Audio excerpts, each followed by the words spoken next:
Hey y'all, I'm back. Amberlynn Reid has got a new video up called I Will Never Talk About My Love Life Again and Watch Me Get COVID for the First Time Ever vlog. So we can expect her to tell us how she's never going to talk about her love life again by talking about her love life again. Let's take a look. Hello, welcome to a new video. So today is actually February 7th, my mom's birthday. So we celebrated some of her birthday last night. Now we're celebrating it more tonight. We're actually going to my grandma's, and I am looking a little extra because extra is a word we could use to describe this look. We've got the plastic triangle earrings that remind me of that kid in band class who couldn't really play anything, so the band teacher would give them the little metal triangle thing and they'd ding, ding, ding, ever so many beats. We've got the coordinating butterfly clips just in the braid, kind of willy-nilly, serving no real purpose, just there to be decorative, I guess. The top braid is, of course, a classic Amberlynn go-to. Wow. This definitely looks like something that my daughter would do with her hair, except she's 10 now, so she's kind of grown out of this. my mom loves an extra look, and she loves when I wear the butterfly clips in my hair. So I was like, you know what? I'm going to do okay. It's for Mama Lynn. Sure. it. And I actually got them on Amazon months ago, and I forgot that I had them. They were on my bookshelf in this big bowl, because this big bowl used to be a catch-all for me. It was like lower down here, but now there's nothing in it. But yeah, I forgot that I had them. So I went on Amazon and I was looking for like 90s butterfly clips. I was feeling a little hesitant about wearing them, but literally You should have stuck with that feeling, hon.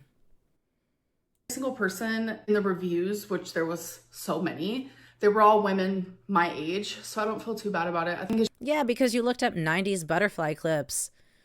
It's all going to be people who have nostalgia for these things. This is not how we wore them in the 90s, though. just like a cute little pop of color. I feel like it's art, like some It's art. It's art, y'all. Art.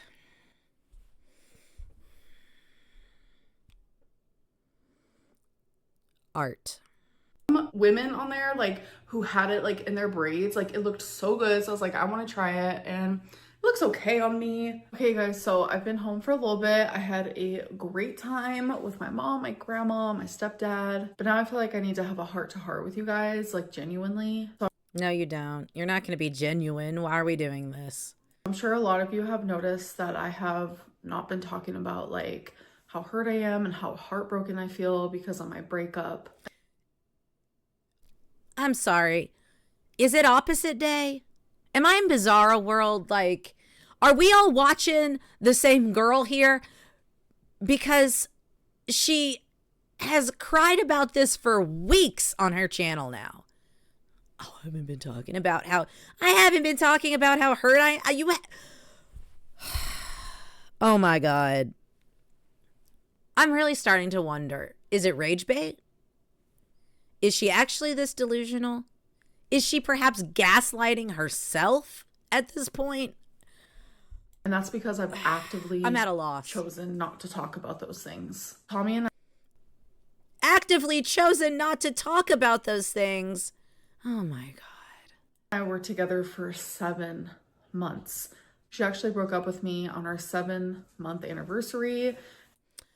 7-month anniversary. Are you in 8th grade? 7-month anniversary. And that was January 26th because we started dating June 26th. And I know for a lot of people, like 7 months isn't a long time. Because it's not. But I fall in love quickly, and I get No, you have an anxious attachment style, like you said, or whatever. You get dependent quickly. It's not the same thing. attached super, super quickly, especially when it's like with someone like that. Like the bond that I shared with her was intense, and I loved her. Y'all had the chemistry on screen of 2 bowls of oatmeal. So I don't know what bond you're talking about. Your audience certainly couldn't see it. If it was there, you did not do a great job of conveying that it was there. She certainly didn't either. Her deeply. And it's not even just like the fact that I was with her for 7 months, but it's the fact that I spent almost half of that living with her. Living with her, you spent half of that visiting her, imposing yourself on her house, trying to live with her, losing your pet. You made spaghetti that one time, I guess. Yeah, living with. What? Y'all didn't share bills. Y'all didn't share a mortgage. Y'all didn't share responsibility for those pets. Living together. You wanted to live together. When you live with someone, like, that obviously grows your bond even more. And I don't know if you guys have heard of like women loving women. She doesn't know if we've heard of women loving women. Relationships, like, we're extremely passionate and we connect. Yes, Amber, we've heard of lesbians.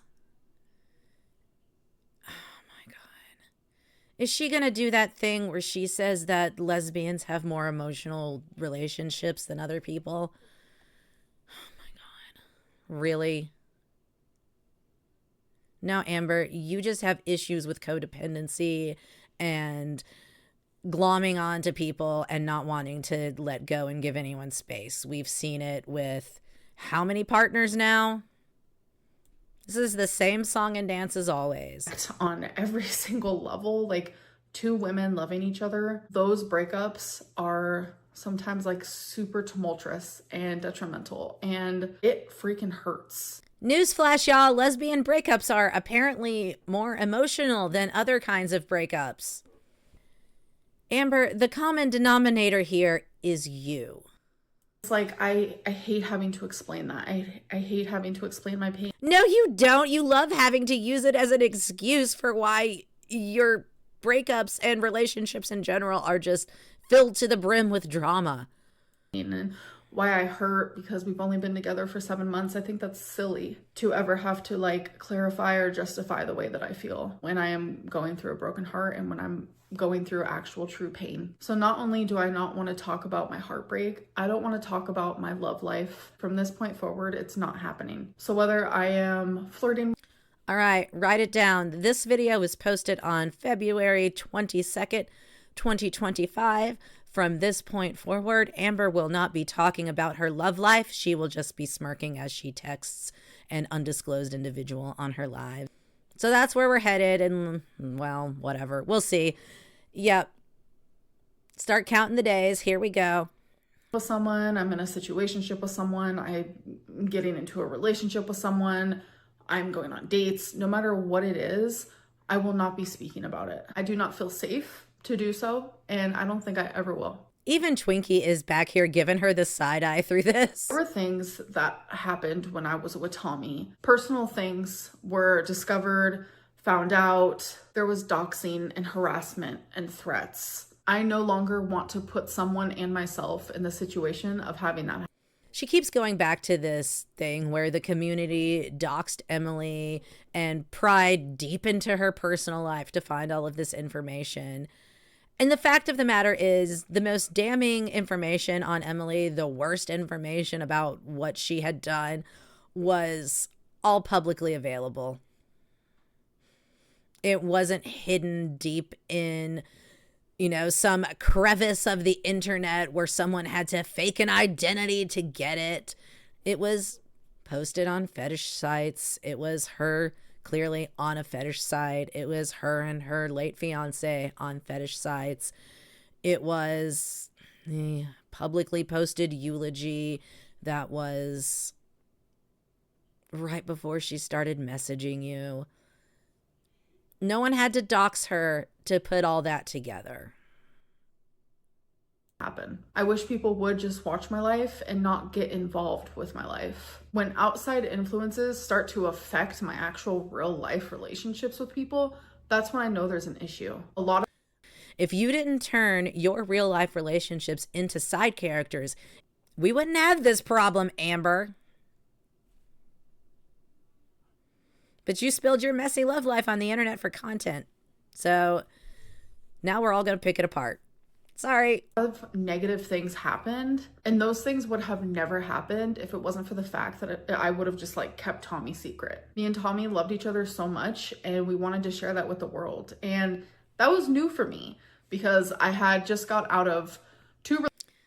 Did Emily love you so much and want to share it with the world, or did Emily want to get some internet clout and it didn't go how she planned?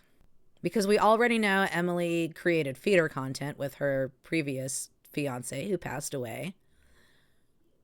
We all know Emily had a little go at YouTube and all of that prior to meeting you many years before. And we all know that even though you're broken up and she doesn't follow you on Instagram anymore, she certainly hasn't booted all of those followers that she picked up from you. She used you to get some clout on the internet. It was just more negative than she thought it would be. Or she thought you'd be more game for the feederism. Relationships, a situationship, that all of them wanted to be private. So it was exhilarating to me to be able to be like, this is Tommy, someone that I love so strongly. It was exhilarating you to be like, this is Tommy, someone who will claim me publicly on the internet. And who also loves me back. We both genuinely wanted to share that with the world, but in doing so, it ruined us both. I want to be able to come on here and share my life with you, and that includes my love life. Maybe if you hadn't chosen a feeder with an extremely grim past, that might have gone differently for you. It might not have ruined you both. But I can't do it anymore. It's going to be hard. It's going to be different. But from this point on, I'm not going to talk about anything to do with relationships. We're not going to talk about if I'm going to be single for the rest of my life. Like, we're just not talking about any of that anymore. And it's not a punishment, even though I'm sure it feels like that. We've been talking about it for like 4 minutes straight now. To a lot of people, it's just to protect myself and the people I love, whether that be now or in the future. I just think that there are consequences. It's to protect yourself from criticism. Just say what it is. People would have a lot more respect for you if you were just like, I can't handle this.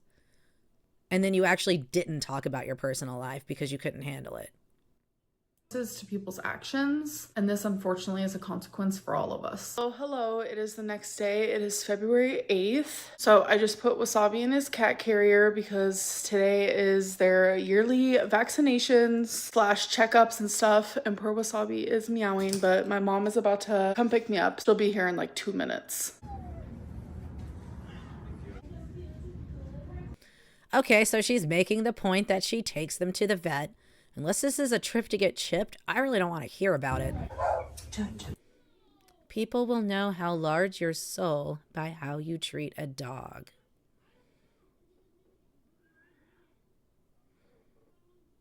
How large is your soul if your dog is overweight and needs its nails clipped and hasn't been chipped, despite one of its first siblings having gone missing? All right, you guys, so I've been home for a little bit. I have 2 healthy fur babies, of course. Of course, you have 2 healthy fur babies. Of course. Not 3? You don't have 3? No, you don't have 3 healthy fur babies. You have 2 healthy fur babies. Should be real proud of that, I guess. Jesus Christ. Okay, so I want to do a taste test. I'm actually about to make me a sandwich. I've been obsessed with sandwiches lately, but I wanted to try these 2 chips. No, I'm done. Yeah. So basically the rest of this, she unpacks some Walmart crap. She has COVID. She freaks out about having COVID. She will go to the doctor if it gets worse, she guesses. So that's pretty much it. She will never tell us about her love life again until the next time she tells us about her love life again, because we all know she can't help it and it's her biggest source of content. Y'all have a good one. I'll see you next time. Bye.